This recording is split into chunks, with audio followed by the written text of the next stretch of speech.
Hey, what's going on? Welcome to the Pride Pretzels in Prison podcast. I'm your host, at Dan from 941 WIP. Before we get into today's episode, we have a lot to cover. I do want to address something. We've been on a unplanned hiatus for a couple of weeks. We started with some technical difficulties. I really probably didn't have all of the pieces in place to do this. I kind of jumped into it halfway through the season. Kind of found out that, again, there were some things I needed. So we started out dealing with that. Then, I was sick for a little bit. And then, honestly, all that combined with some mental health things, we had to take some time off. We had to get right. I do apologize for that for the people that watch this. And this is my promise to you that moving forward, we're going to be back on our regular schedule. I appreciate your patience. We had a lot going on. We had some things that I had to work through, but we're back at it. The Pride Pretzels and Prison Podcast, the #1 Eagles podcast, coming at you from the city of brotherly love, with the best fans under the sun. The Pride Pretzels and Prison Podcast, the Pride Pretzels and Prison Podcast.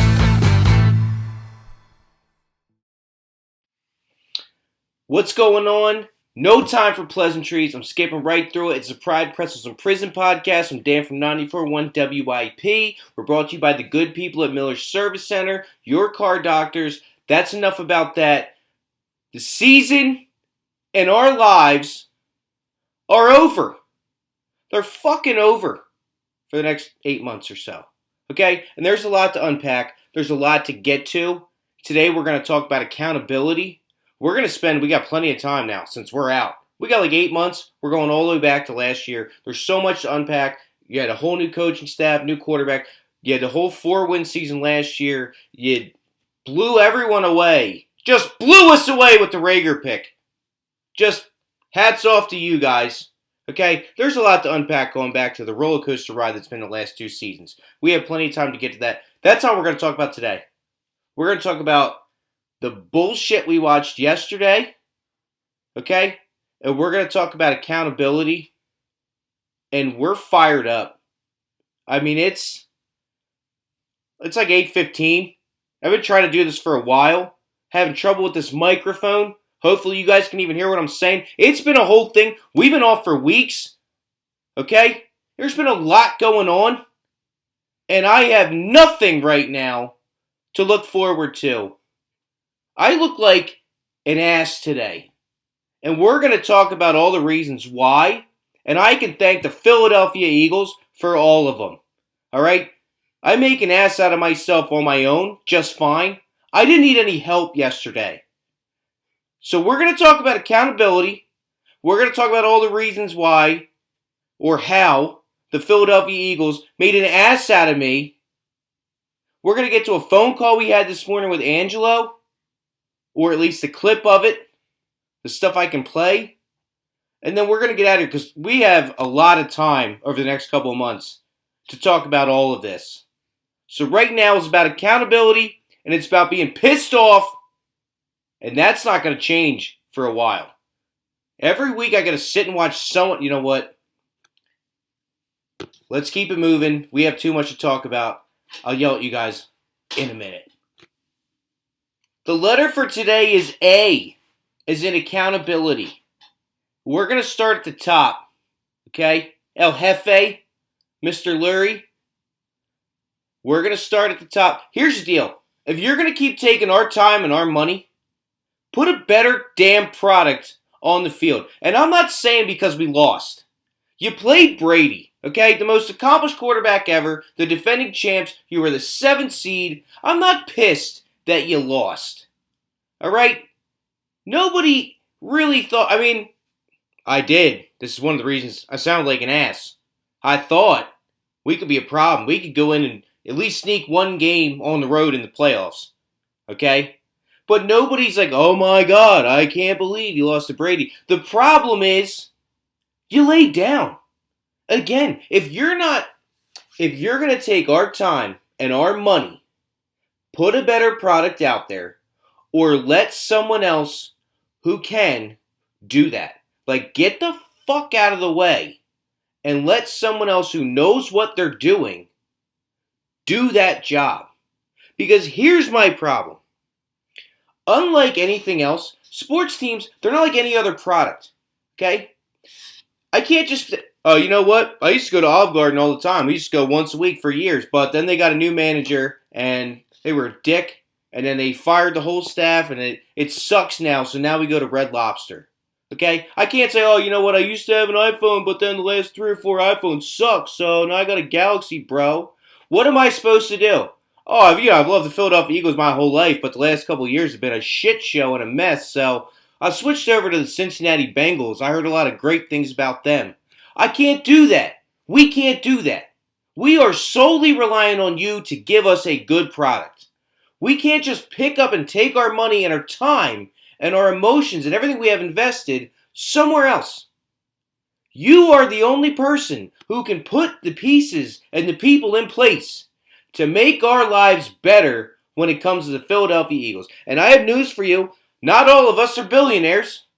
Okay? Some of us make an honest living, and some of us just want to work all week and then go out for 3 hours and watch a football game and at least watch us try to win.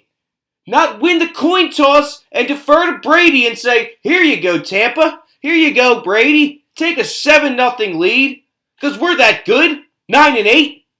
We can spot the defending champs a 7-point lead and come back. Haven't scored a single point in the first quarter in 5 of the last 7 games. The first half. In 5 of the last 7 games, you've been held scoreless in the first half. But sure, start the playoffs down 7-0. And tell me you're trying to win, that you're putting your best product on the field. Put Jalen Reagor out there for another fucking snap.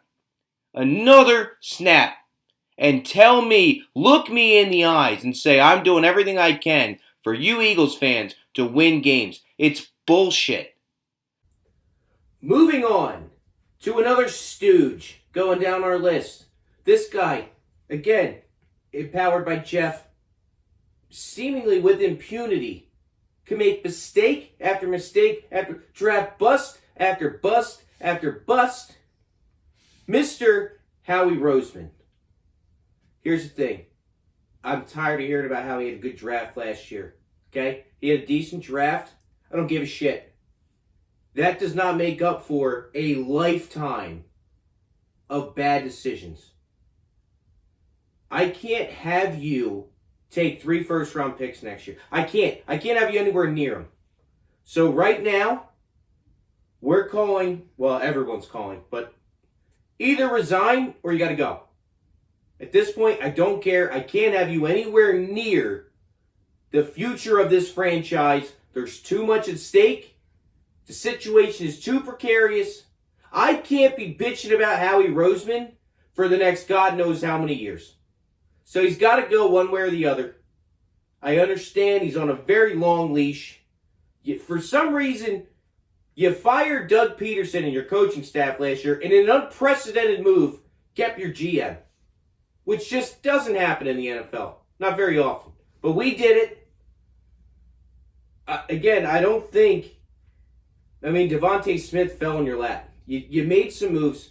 He fell in your lap. You couldn't lose with that pick. Okay? You made a couple other picks in the later rounds. But one good draft does not undo J.J. Arcega-Whiteside, Jalen Reagor, Riley Cooper. The list goes on. All right? Derek Barnett. The list goes on. I can't have him around our picks. He's got to go. The third one is tough for me. Nick, my paisan, you made me look like a dick, brother. I didn't like him when he first got here. I didn't like him when they were 2-5. Ask Kate. I didn't like his press conferences. I didn't like his play calling. I wanted him at. And then they made some adjustments. They started running the ball. You went on a nice little run. And here's the deal. I know we played shitty teams going down the stretch. I get that. I fully understand that argument. But I also understand that a bad NFL defense is an NFL defense. The Giants and the Jets have the best athletes in the world. Like, there's better players in the NFL. But any defense in the NFL is made up of the most elite human beings on the planet. So being able to win those games, even against shitty teams, still says something. And you had one of the top offenses. I'm out here running around saying Nick Sirianni should get more consideration for head coach of the year because of the way he turned the season around. You took a 4-win team, started out 2-5. We were talking about we might have 3 top 5 draft picks next year. We were ready to write the season off. And all of a sudden, we start winning games and make the playoffs. And I'm saying, hey, this guy's doing something. He flipped his whole offensive script. Turned this team around. Look like an ass. Yesterday was horrible. The play calling, once again, we forget who our playmakers are. We're back to just not being prepared. The penalties. You sat everybody last week with the idea we were going to have a bye. We were going to come in fresh and ready to go. Your first 15 are terrible. 5 out of the last 7 games. You failed to score in the first half. Your first 15 plays are scripted. You spend all week scripting the first 2 drives. At least the first drive. And what do you have to show for it? Nothing. Ever. You deferred to Brady. You gave him the fucking ball. Here you go, Tom. Take a 7-point lead since teams are historically great at coming back against Brady. Defending champs, take the lead. We don't need the momentum. We don't need it. We don't want to have the lead at any point in this game. We'll come back in the second half. That's what we do. We did it against the Giants and the Jets and Washington. That's what we'll do. Go ahead. We'll take the ball in the second half. I mean, again, I don't know who's deciding that Jalen Reagor needs to get snaps, but he got 80% of the snaps. It's a joke. It's a joke. He hasn't done anything. He muffed 2 punts. He can't catch, can't run routes. I mean, you're trying to feed him the ball on these screens and design runs for a yard here, negative 2 yards there. 80% of the... Boston Scott got 6% of the snaps. He might be the best running back you had available. Jordan Howard's banged up. Miles Sanders coming off a broken hand. Boston Scott's carried you down the stretch. 6% of the snaps. It's like we didn't even try to put people in the game that could help us win the game. That's what pisses me off. Not that we lost, but that we didn't try to win. We didn't play to win. We didn't put people in. You have Reagor returning punts. You know how that's going to go. We had 17 weeks to figure out. He can't fucking do it. He can't. He's not an NFL player. Put anyone else back there. Give yourself a chance to win. So I don't know what to do with Nick. I was excited to bring him back next year. And now, I have more questions than I started with at the beginning of the year. I really don't know. I hate to say after 1 year, after some of the flashes that we saw to let him go, but we can't make adjustments. We don't make any adjustments in game. And whatever we do to game plan isn't working. Because we continue to come out week in and week out flat. Just flat. It doesn't matter. Good team, bad team. We are horrible in the first half. And that's coaching and that's game planning. I mean, for Tampa to play 6, 7, 8, 9 yards off of the outside receivers, and you don't throw a single out route. They're in a cover 3. They got a high safety. They got 8 men in the box. Man coverage on the outside. You don't throw a single out route. It's 5, 6, 7 yards. Guaranteed.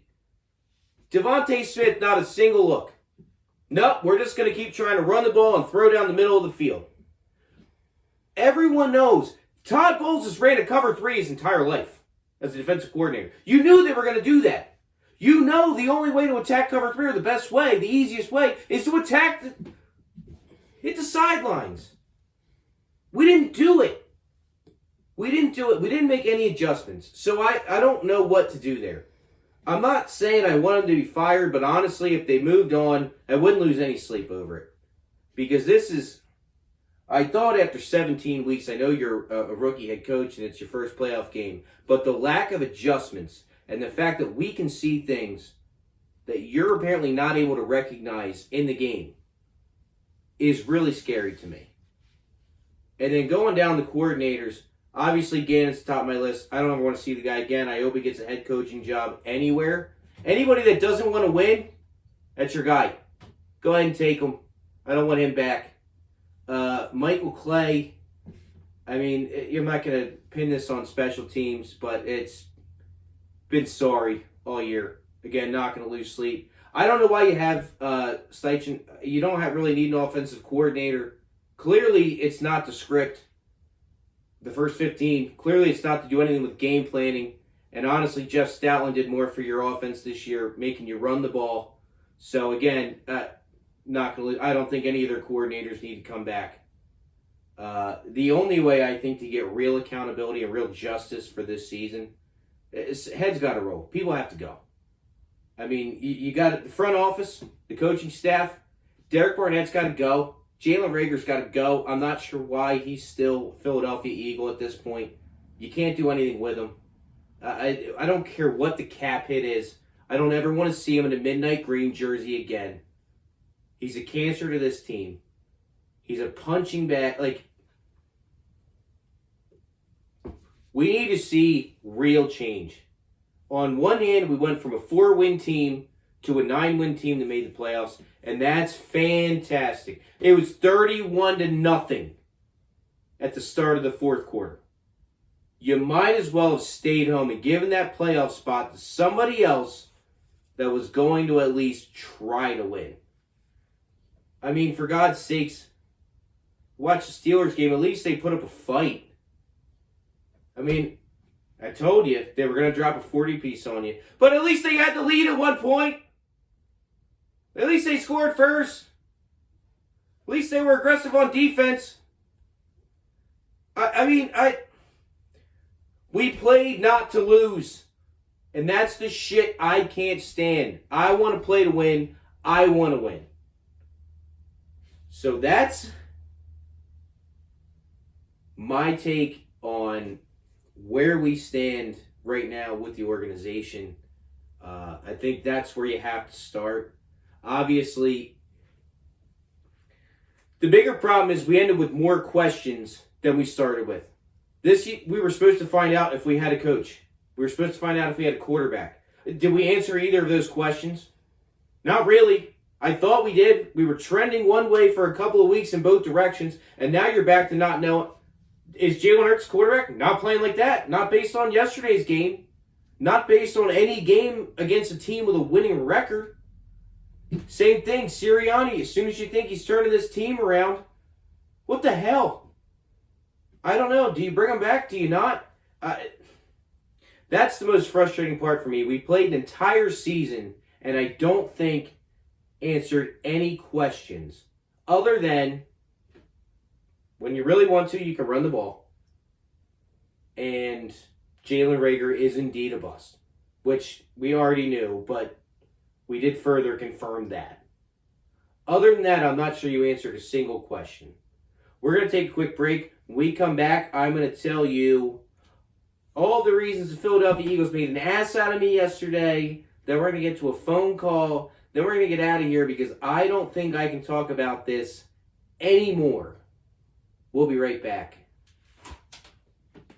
All right, welcome back to the Pride Pretzels in Prison podcast. We had to take a quick ice cream break for producer Kate. Now we're going to talk about all the ways the Eagles made an ass out of me. We're going to go to the phones. We're going to do a quick wrap-up, and we're going to get out of here because I really can't stomach thinking about this anymore. So, this is in no order, okay, but I did run around a lot the last couple weeks saying things like the Eagles are going to the playoffs, which they did, but I also said things like they're going to be a problem in the playoffs, which they were not. They went gently into that good night. Honestly, didn't put up a fight. I mean, deferred on the coin toss. Didn't put the best players out there. The play calling was atrocious. They were very far from a problem. Made me look like an ass. Okay? I mentioned this earlier. Nick Sirianni did a lot of running around. Did a lot of campaigning for him. Hey, this guy, might want to think about him for Coach of the Year. Took a 4-win team last year. Team started 2-5. Went to the playoffs. Turned the offense around. Had the top rushing offense in football. Got to tell you, this guy, he might be doing something. Wrong. I mean, you look at yesterday, I look like an ass. Coach of the year? The play calling, vanilla. Just beat our head against the wall, made no adjustments. I mean, didn't take what the defense was giving us. Made me look like an idiot.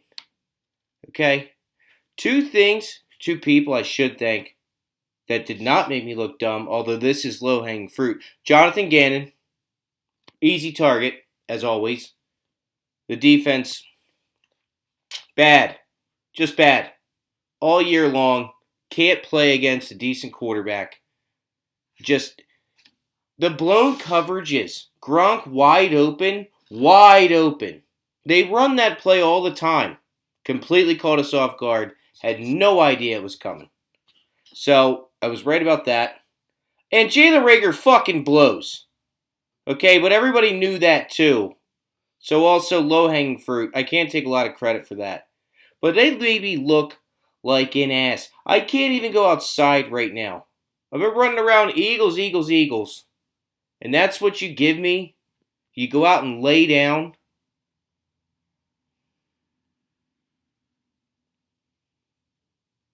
I lost my trail of thought. I'm not even going to edit that out. That's how upset I am right now. We're going to go to the phones. We're going to play the call that we had this morning. Then we're going to come back. We're going to wrap up. We're going to get the hell out of here.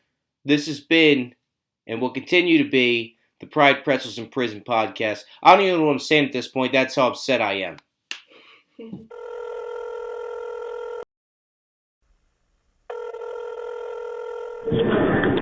Angelo, what's going on, man? What's going on is the football season is over and we're bitter. Listen, what's going on is we need justice, Angelo. Justice. We need justice for 17 weeks where they, I'm going to try and say this without saying things I can't say, where they screwed us around. Yep. Not even just one game good, one game bad. How many games we watched the whole first half and then halftime, like, you know what, I'm going to go walk into traffic rather than watch the rest of this game. But oh no. Find a way to come back. Find a way to win. Find a way to keep me invested. This is the second season in a row we've ended by laying down. You did it last year, and you did it again this year. 2 games in a row. So for 70% of fans that were glad we rested our starters, congratulations. The offense came out flat. No momentum, no rhythm, no discernible game plan. But hey, guys were rested. We came back healthy. Hope you guys got what you wanted. It's ridiculous. The Pride, Pretzels, and Prison podcast. The Pride, Pretzels, and Prison podcast. All right, welcome back. That was part of our call with Angelo Cataldi and the morning team this morning. We had to rush through it. Didn't get to cover. Honestly, I got to cover everything I wanted to say, which was really that yesterday was a debacle. It was a disgrace. We got outgunned, outmanned, outmatched, outcoached, out everything you could possibly think of. It happened. Before we go, there's 2 quick things I do want to touch on. 2 things that drove me nuts. Derek Barnett, once again, pointless penalty. You can't hit Brady ever for any reason. Everybody knows that. And the roughing the passer, stupid, pointless, bonehead penalty. Everything we've come to know from Derek Barnett, we saw. It contributed nothing. And I mean, just after the play, just the stupid stuff, man. The guy, I don't want him back. Okay? And secondly, Ryan Kerrigan.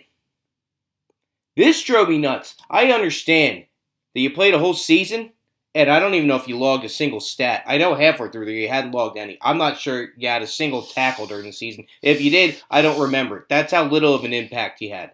I understand you went a whole season. It had nothing to celebrate. But we're getting blown out 17-0 in the playoffs.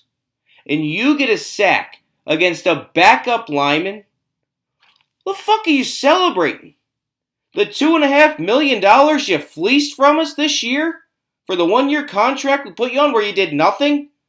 Is that what the celebration was for? Because we're down 17-0. You beat up on a backup lineman. You get a meaningless sack. And we're celebrating. Boston Scott was the only person with any class who scored in dead time and gave the ball back and went about his business. Because he knew there's nothing to celebrate in that moment. 31-15? Maybe it was 31-13 at that point. Didn't have the 2-point conversion. Enough. Enough of the celebrating and blowout losses, especially when you've done nothing all year. That's enough for me today. I can't complain about this anymore. But we will be talking about this. We're going to be back on our regular schedule.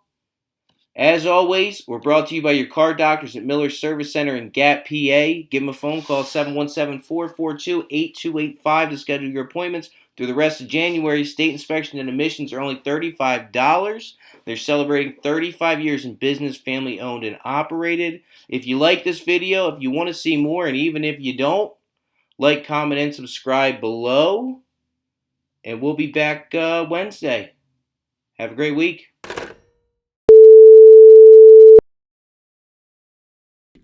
I congratulate you for your brilliance. That was spectacular, Danny.